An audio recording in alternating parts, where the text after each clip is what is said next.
Viialan teräsrakenne valmistaa nykyään kokonaisia koneita, koneen osia, infrarakentamisen teräsrakenteita oikeastaan niin kuin valitulle asiakasryhmälle. Eli me ei mielellään lähdetä tekemään ihan kaikkea kaikille, vaan me valitaan sellaiset asiakkaat ja sellaiset tuotteet, mitkä meidän tiloihin ja valmistusmenetelmiin sopii. Johtoajatuksena on tehdä asiakkaalle elämä helpoksi sillä tavalla, että yhdellä tilauksella, yhdellä laskulla asiakas saa just sellaisen tuotteen tai palvelun, mitä se haluaa.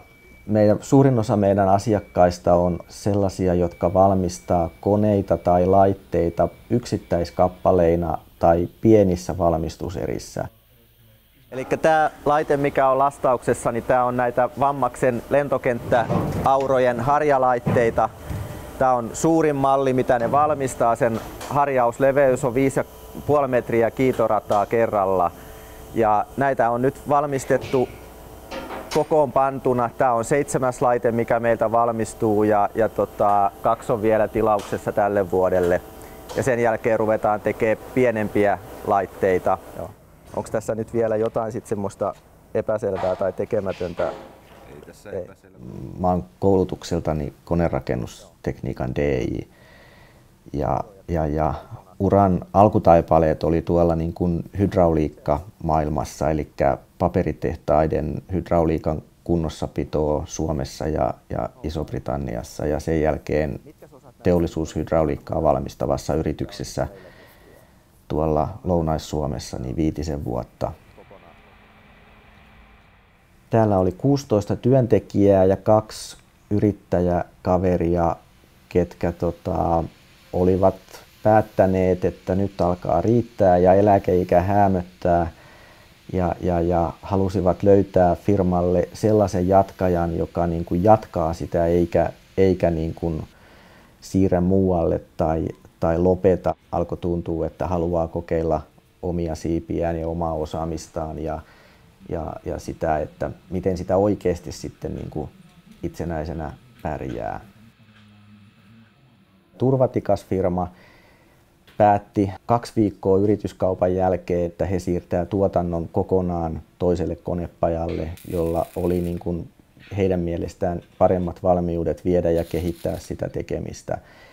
Ja sillä puhelinsoitolla lähti 20% liikevaihdosta. Sen jälkeen samana keväänä Sonera osti Saksasta niitä UMTS-lisenssejä. Viikko sen jälkeen tuli puhelinsoitto, että mastotuotanto Suomessa loppuu.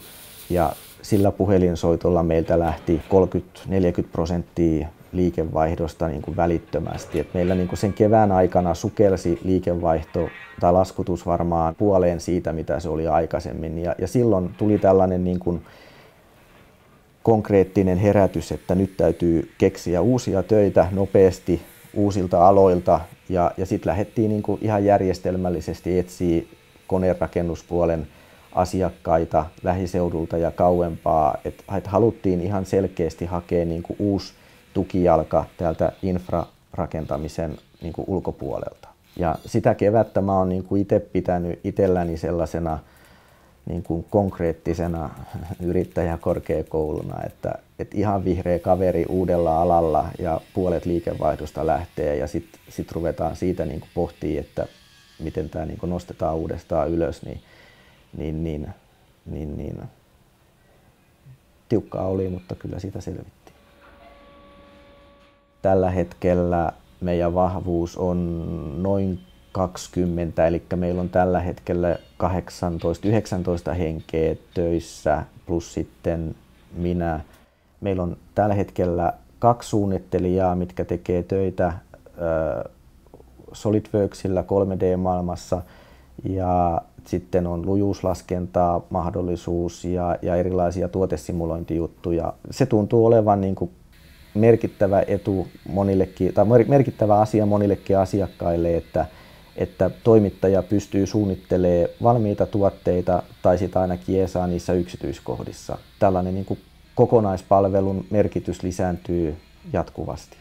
Nämä maailman trendit vaihtelee nykyään tosi nopeasti, että aikaisemmin pystyi edellisen vuoden perusteella hiukan ennustaa tulevaa ja tämä seuraavan vuoden suunnittelu oli niin kuin ehkä hiukan helpompaa, mutta nyt ei aina tiedä, mitä 2 kuukauden päästä tapahtuu. Kotimaista konepajavalmistusta tarvitaan, se ei täältä minnekään häviä. Yrityksiä tippuu pois, mutta ne, ketkä jää jäljelle, niin niiden täytyy olla entistä vahvempia, monipuolisempia, pystyy palvelemaan asiakkaita kokonaisvaltaisesti ja reagoimaan asiakkaiden tarpeisiin niin kuin nopeasti. Et melkein pitäisi välillä pystyä ennustamaan, että mitä se asiakas oikeasti haluaa ennen kuin se ottaa yhteyttä. Silloin kun tätä yrityskauppaa valmisteltiin ja pääsin sitten edellisen yrittäjän auttamana kiertämään näitä tärkeimpiä asiakkaita, niin 3 tärkeintä elementtiä, mitkä silloin tuli vastaan toimittajavalinnassa, oli hinta, laatu ja toimitusvarmuus. Niistä 3 asiasta me ollaan pyritty pitää kiinni. Pyritään toimittamaan asiakkaalle sellainen palvelupaketti, mitä ne on niin kuin kuvitellut ostavansa, ja mieluummin vielä ihan pikkasen lisää, niin se asiakas yllättyy edes joskus positiivisesti. Toivon mukaan tässä nyt seuraavat 35 vuotta menee sitten niin kuin kasvaen maltillisesti ja kehittäen tätä toimintaa täällä Viialassa.